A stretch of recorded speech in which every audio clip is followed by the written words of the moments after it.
Il est 13 heures, vous êtes sur la chaîne qui rassemble. Bonjour et bienvenue dans votre édition accessible aux sourds et aux malentendants. On ouvrira ce journal au palais de la présidence de la République où le chef de l'État a accordé des audiences hier au président du Zimbabwe et à la vice-présidente du Libéria. Des rencontres qui se tiennent en marge du 3e forum de l'investissement en Afrique. Investissement en Afrique qui se tient cette année à Abidjan. Jérôme Abolin y a assisté. Il nous en parle en début de journal. Le Premier ministre Patrick Achi a présidé hier la signature d'un mémorandum d'accord entre la Côte d'Ivoire et les États-Unis à travers la banque Export-Import. Le montant de l'accord s'élève à 500 millions de dollars US, soit environ 300 milliards de francs CFA. L'objectif est de renforcer les échanges commerciaux entre les deux pays. Malgré son procès pour corruption, l'ancien Premier ministre Benjamin Netanyahou est le plus grand vainqueur du scrutin, du scrutin législatif du mardi 1er novembre en Israël, dont les résultats définitifs ont été annoncés mercredi par la commission électorale. Prochaine étape, la délicate formation d'un gouvernement. On y revient en fin de journal. On part tout de suite au palais de la présidence de la République où le président Alassane Ouattara a reçu successivement hier le président du Zimbabwe et la vice-présidente du Libéria, tous deux présents sur les bords de la lagune Ébrié dans le cadre du forum de l'investissement qui se tient cette année dans la capitale économique ivoirienne. Les échanges ont essentiellement porté sur la coopération entre la Côte d'Ivoire et ses deux pays frères. Jérôme Kofi Abolin. C'est en début d'après-midi, ce jeudi, que le président du Zimbabwe est arrivé au palais de la présidence de la République de Côte d'Ivoire. Il y est reçu par le président de la République, Alassane Ouattara. Au centre des échanges, les sujets d'intérêt commun ainsi que ceux dans le cadre des relations bilatérales. C'est en marge du forum sur l'investissement en Afrique, prévu les 2, 3 et 4 novembre 2022 à Abidjan, que les deux chefs d'État se rencontrent. J'ai le grand honneur de recevoir le président du Zimbabwe, un pays que nous connaissons bien. Le président est venu pour le forum sur l'investissement en Afrique. C'est un plaisir de le revoir. Il nous a déjà rendu visite il y a quelques années à l'occasion du sommet Union africaine-Union européenne.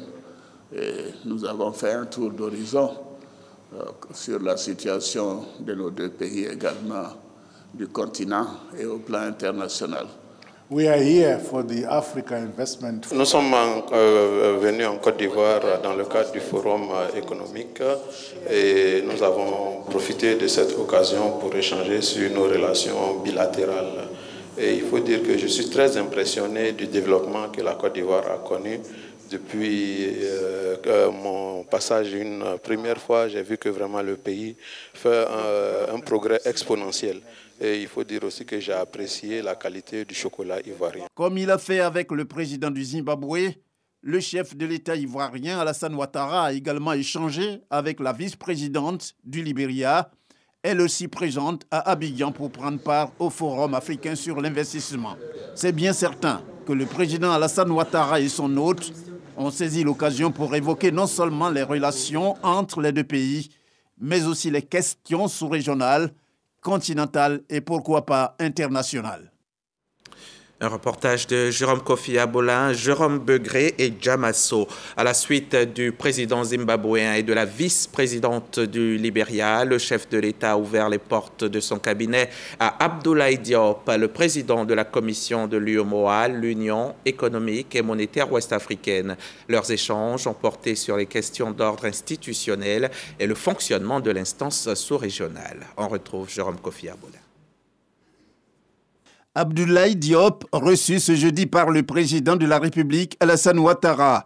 Le président de la commission de l'UEMOA a affirmé être venu rencontrer le chef de l'État ivoirien pour avoir des conseils et des orientations sur le fonctionnement de l'institution. Cette audience a été l'occasion de passer en revue un certain nombre de dossiers, un certain nombre de points, notamment sur le fonctionnement de l'Union, le fonctionnement de la commission. Et nous avons largement discuté des questions d'ordre institutionnel.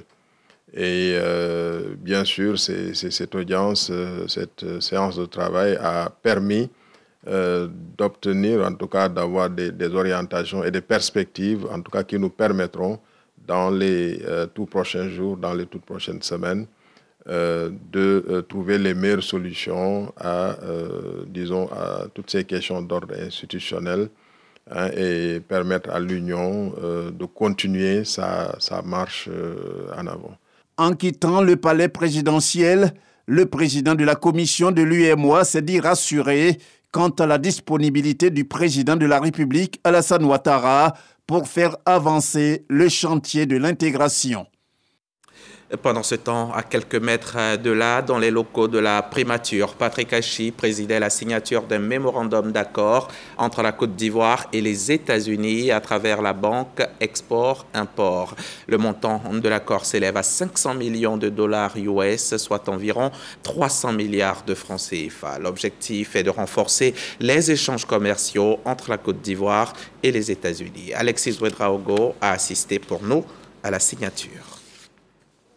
Rita Jo Lewis, présidente de la Banque Export-Import des États-Unis, était ce jeudi à la primature. Au cœur des échanges, la signature d'un mémorandum d'accord d'un montant de 300 milliards de francs CFA à travers la Banque Export-Import Eximbank. Objectif, booster les échanges commerciaux entre les deux pays. Madame la présidente de la Banque Export-Import des États-Unis est ravie d'être ici en Côte d'Ivoire. Elle vient de procéder à la signature avec Monsieur le ministre de l'Économie et des Finances d'un mémorandum d'accord entre la Banque Export-Import des États-Unis et la Côte d'Ivoire, en présence de son Excellence Monsieur le Premier ministre, de Madame la ministre d'État, ministre des Affaires étrangères, de Monsieur le ministre du Commerce et de l'Industrie. Et cette signature, tout comme la visite de Madame la Présidente de la Banque, exprime une fois de plus l'importance que les États-Unis accordent à la relation bilatérale d'ordre stratégique avec la Côte d'Ivoire. Ce mémorandum porte sur la création de possibilités de financement à hauteur de 500 millions de dollars américains. L'occasion pour le chef du gouvernement de saluer l'excellence de la coopération bilatérale, en deçà toutefois des potentiels exprimés.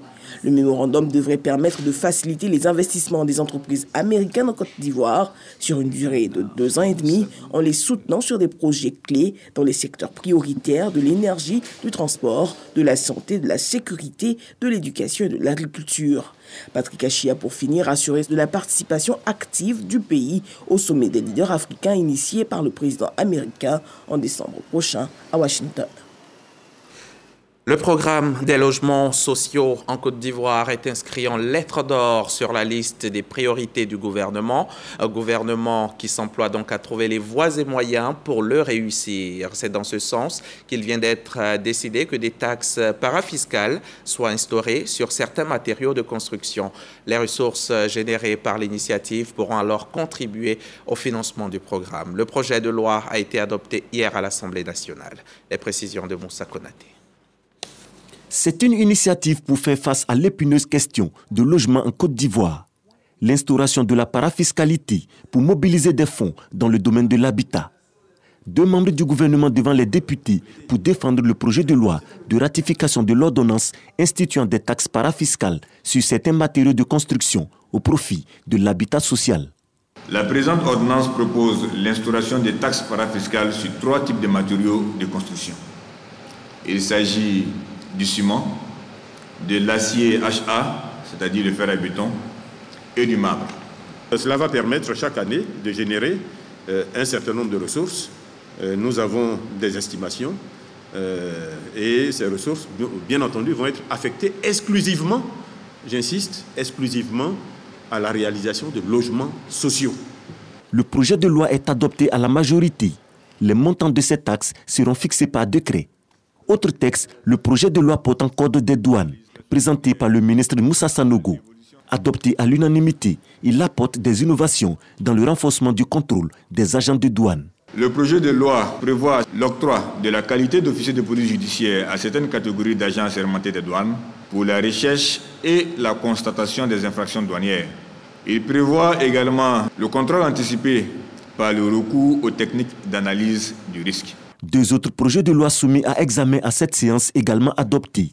Il s'agit du projet de loi portant ratification de l'ordonnance portant exonération du droit de douane sur les importations de blé dans le cadre de la lutte contre la cherté de la vie. Et le projet de loi de finances rectificative portant budget de l'État pour l'année 2020. Budget qui est passé de 9 901 milliards de francs CFA à plus de 10 734 milliards de francs CFA, soit une hausse de plus de 830 milliards de francs CFA. C'était un reportage de Moussa Konaté et Célestin Frodo. On en vient maintenant à la politique d'intégration africaine qui vient d'être mise en œuvre pour 5 ans par le Bureau national de la CEDEAO. Une politique d'intégration africaine dénommée Plan stratégique 2023-2027, s'arrimant au PND 2021-2025 de la Côte d'Ivoire. Plusieurs objectifs sont visés, notamment offrir une meilleure visibilité aux actions menées par la CEDEAO au plan national et au plan sous-régional. Le reportage de Souleymane Donisongou et Walter Amadou Ouattara.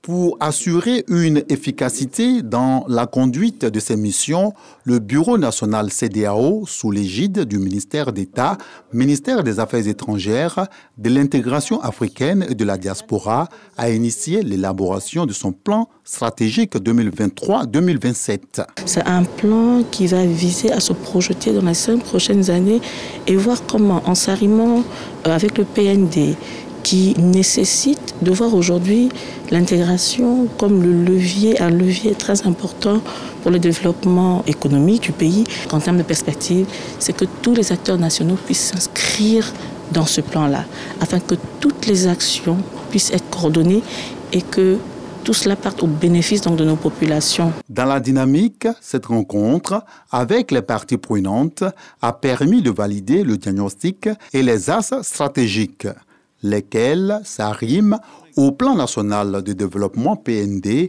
2021-2025 de la Côte d'Ivoire. Il est bon qu'à travers cet outil-là, nous ayons une direction, une orientation bien claire et surtout la matérialisation de la vision du président de la République quant à l'intégration de la CEDEAO. L'État de Côte d'Ivoire entend faire un outil, un véritable levier pour faire conduire donc la mission de la CEDEAO en rapport donc avec les intérêts de ce pays. Le Bureau national CEDEAO est engagé dans la perspective d'accroître la capacité du pays à faire face aux défis régionaux en relation avec les autres pays de la communauté. Son plan est perçu comme l'un des outils les plus pertinents qui vise une gestion efficiente en vue de l'atteinte de ces objectifs. 160 médailles d'or du travail, médailles d'honneur du travail viennent d'être décernées aux agents de la Caisse nationale de prévoyance sociale par le ministre de l'Emploi et de la Protection sociale. Ces agents-là totalisent entre 15 et 35 années de loyaux et bons services. Le reportage de Khalil Diomandé.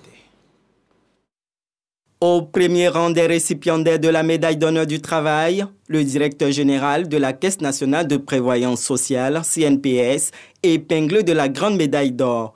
Ce sont au total 160 médailles d'honneur décernées par le ministre de l'Emploi et de la Protection sociale, dont 25 médailles grand or, 45 médailles d'or, 13 médailles de vermeil et 77 médailles d'argent. Ces travailleurs auront tous consacré entre 15 et 35 années de leur vie à l'édification de l'entreprise de sécurité sociale. C'est vraiment la joie, un sentiment d'honneur parce que 35 ans, ce n'est pas 35 jours. Aujourd'hui, j'ai mérité cette médaille. Je suis dans un service où on s'occupe des vieilles personnes, mais c'est par amour que je m'occupe d'eux. Et c'est par l'amour du travail que je suis arrivée jusqu'à 37 ans.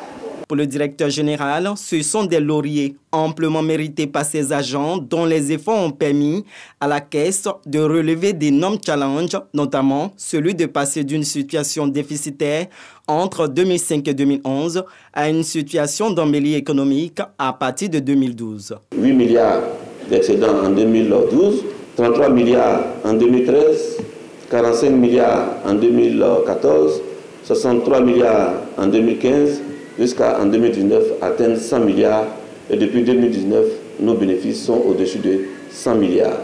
Vous méritez donc amplement cette distinction. Arborez-la donc fièrement et soyez des modèles pour vos supérieurs, vos collègues et vos cadets surtout. Continuez à jouer pleinement votre rôle par la qualité de votre travail et votre professionnalisme. La médaille d'honneur du travail est destinée à récompenser l'ancienneté de service des salariés du secteur privé. Le reportage de Khalil Diomandé a été commenté pour vous par Didier Nguessan. On part à la chasse au coronavirus.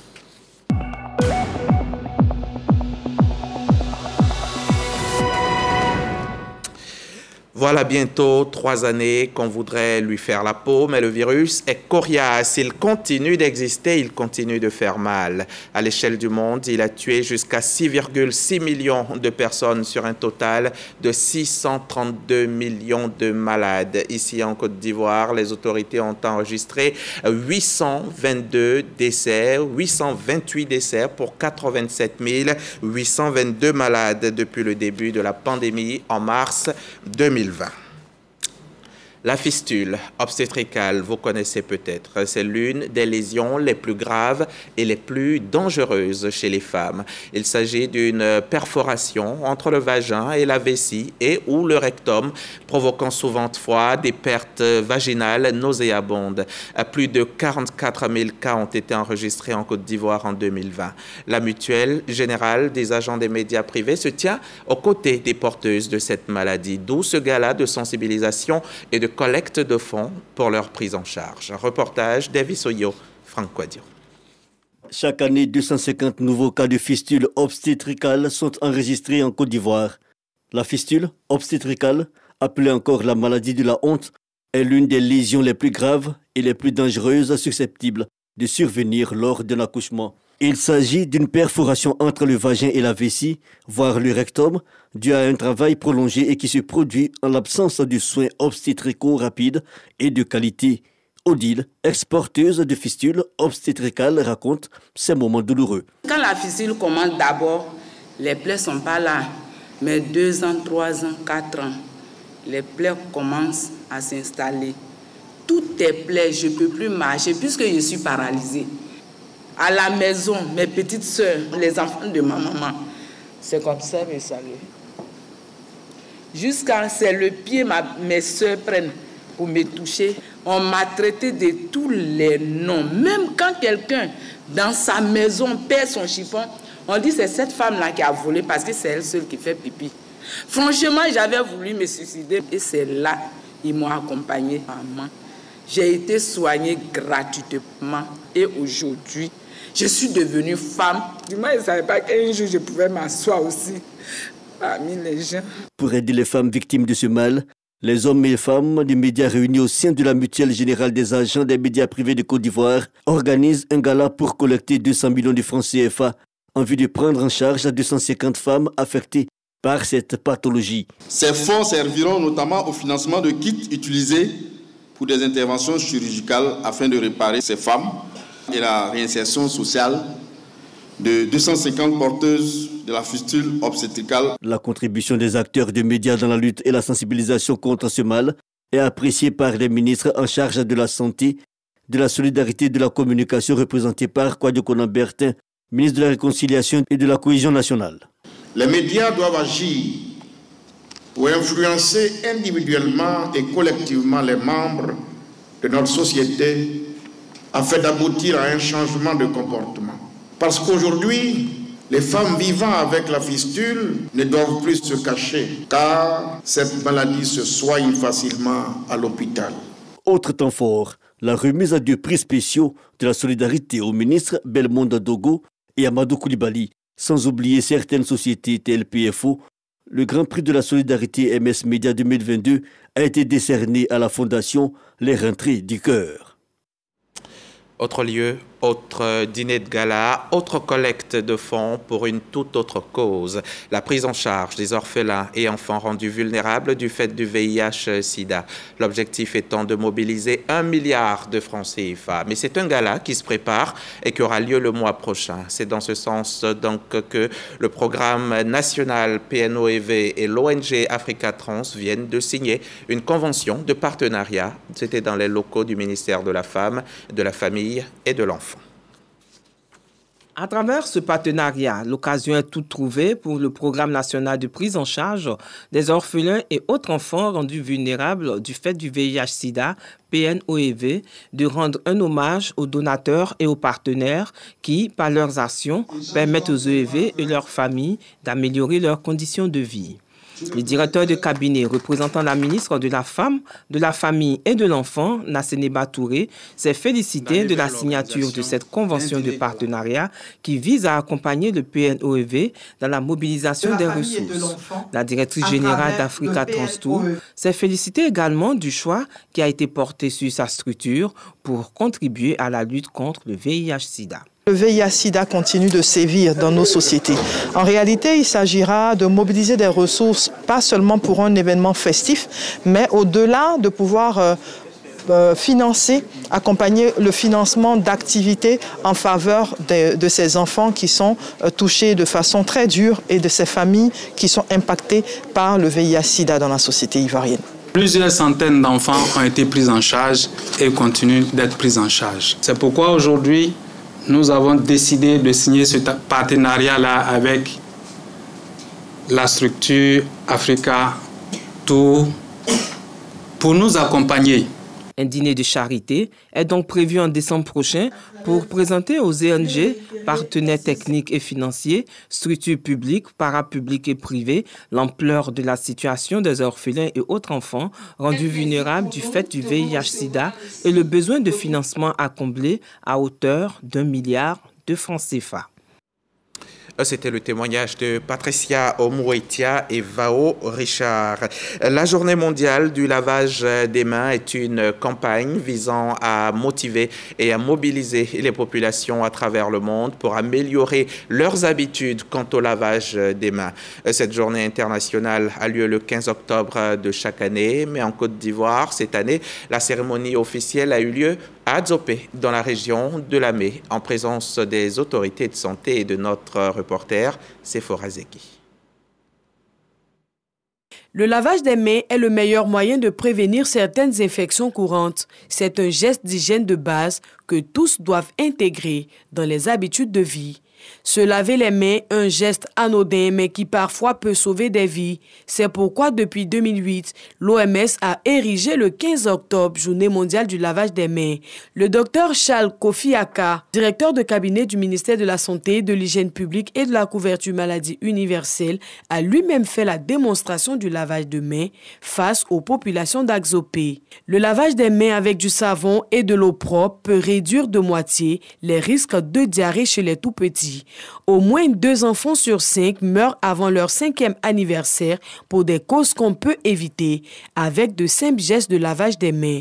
Se laver les mains peut réduire le risque de diarrhée de 37% et celui d'une infection respiratoire de près de 20% selon l'OMS, Organisation mondiale de la santé. Le lavage des mains avec du savon est un moyen efficace et abordable de prévenir les maladies maniportées et sauver des vies. En effet, soigner une diarrhée chez un enfant à l'hôpital coûte environ 20 000 francs CFA en Côte d'Ivoire. En cas d'hospitalisation, les frais s'élèvent à près de 90 000 francs CFA en moyenne. De l'autre côté, une station de lavage des mains ainsi que les activités de promotion de l'hygiène reviennent à moins de 3 500 francs CFA par personne. Le lavage des mains est l'un des moyens les moins coûteux pour prévenir les maladies infectieuses et sauver des vies. Une journée qui sert de tremplin au gouvernement ivoirien pour renforcer la communication auprès des populations.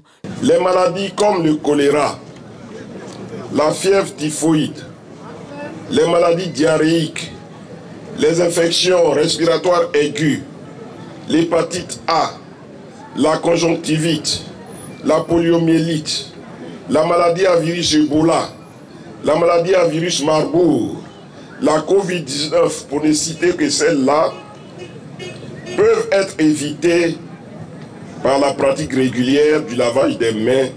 Le lavage des mains au savon est un moyen efficace contre les maladies de mains sales, car 8 maladies sur 10 sont transmissibles par les mains. Cette journée à l'échelle mondiale a pour but de sensibiliser et de mieux faire comprendre l'importance de se laver les mains avec du savon pour prévenir les maladies de façon efficace et aisée.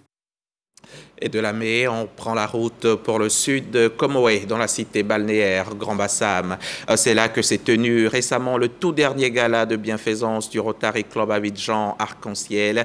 Un gala pour recueillir des fonds pour la réalisation d'actions d'intérêt communautaire. 12 millions de francs CFA, voilà le montant recherché pour assister la pouponnière d'Ayamé et appuyer une organisation non gouvernementale qui œuvre pour l'épanouissement des handicapés moteurs. De retour de Grand Bassam, le reportage de Walter Amadou Ouattara. Le four est un élément essentiel pour le bon fonctionnement du centre d'appareillage de l'ONG Vivre Debout. Situé au CHU de Yopougon, cette organisation non gouvernementale met à la disposition des personnes vivant avec handicap des équipements qui facilitent leur mobilité. Pourtant, ce four installé depuis 22 années aujourd'hui est vétuste et tombe souvent en panne, ce qui perturbe le délai de livraison des appareils. Sensible à cette situation, le Rotary Club Abidjan Arc-en-Ciel initie cette soirée de collecte de fonds à Grand Bassam. Ils nous ont sollicité pour renouveler leur four orthopédique qui est un matériel très important dans l'action qu'ils posent pour soutenir les handicapés psychomoteurs. Également, nous avons une deuxième action phare qui est l'autonomisation de la femme et de la jeune fille. Sur 12 millions de francs CFA attendus, le Rotary Club Abidjan Arc-en-Ciel a pu réunir plus de 5 millions de francs le temps de ce dîner gala. Le parrain du mandat 2022-2023, Aboubakar Ouattara, du Rotary Club Atlantis, exhorte les bienfaiteurs à faire parler davantage leur cœur. Mobiliser des ressources pour soutenir les couches les plus défavorisées. Cela est conforme à notre devise Servir d'abord. À l'endroit de tous les invités, c'est vraiment d'abord les remercier pour leur présence ici et ensuite espérer qu'ils puissent donc faire parler leur cœur pour soutenir les différentes actions qui seront menées au profit donc des populations de l'ensemble de la Côte d'Ivoire. Créé en 2003 sous la dénomination le Rotary Club de Beaunois, le club a changé d'appellation en 2018 pour devenir Rotary Club Abidjan Arc-en-Ciel. On part maintenant à Dawa, village de Grand Bérébi. Grand Bérébi, autre lieu paradisiaque de Côte d'Ivoire. Je vous invite d'ailleurs à y faire un tour. À Dawa donc, pour l'éducation des tout-petits, une ONG américaine vient de réaliser une école primaire de 3 salles de classe avec bureau du directeur à hauteur de 50 millions de francs CFA. Notre correspondant Sam Conan était à la cérémonie de remise de clés. Fini les traversées d'embouchure pour les tout-petits du village de Dawa pour se rendre à l'école. Un établissement moderne de 3 classes équipé de tables-bancs avec un bureau de directeur et des toilettes pour les élèves construit en moins de 6 mois par 2 ONG américaines, Procide et Fearless Foundation. Tout est parti d'un constat lors des vacances à Grand Bérébi d'un jeune Ivoirien vivant aux États-Unis. Construit sous un partenariat avec la Fearless Foundation et l'ONG Procide, ici dans le village de Dawa. C'est un bâtiment de 3 classes selon les règles du gouvernement. Alors les 3 autres classes seront pour l'année prochaine. Le secrétaire général de la Direction régionale de l'éducation nationale et de l'alphabétisation, Nestor Goulei, en réceptionnant les clés de cette école qui a coûté 50 millions de francs CFA, a d'abord remercié les donateurs avant d'inviter les parents d'élèves à faire fonctionner l'école.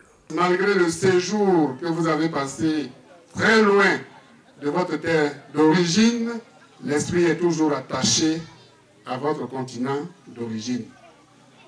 Nous voulons sincèrement vous dire merci. S'il n'y a pas d'élèves, l'État ne peut pas envoyer des fonctionnaires ici pour 4 ou 5 élèves, alors qu'ailleurs, il y a des milliers d'élèves où il n'y a pas d'enseignants. Les populations de Dawa ont bien perçu le message. Reconnaissantes aux donateurs, elles ont fait d'eux des rois et reines du village. Un reportage signé Sam Conan, notre correspondant à San Pedro. Je vous le disais en titre, malgré son procès pour corruption, l'ancien Premier ministre Benjamin Netanyahou est le grand vainqueur du scrutin législatif du mardi 1er novembre en Israël, dont les résultats définitifs ont été annoncés mercredi par la commission électorale. La prochaine étape, la délicate formation d'un gouvernement. Sur le papier, semble une simple formalité, mais dans les faits, Benjamin Netanyahou va devoir mener des tractations compliquées. Ce journal s'arrête ici. Merci. J'ai été ravi de vous le présenter. Je reviens encore chez vous demain, si vous le voulez bien. À 13h.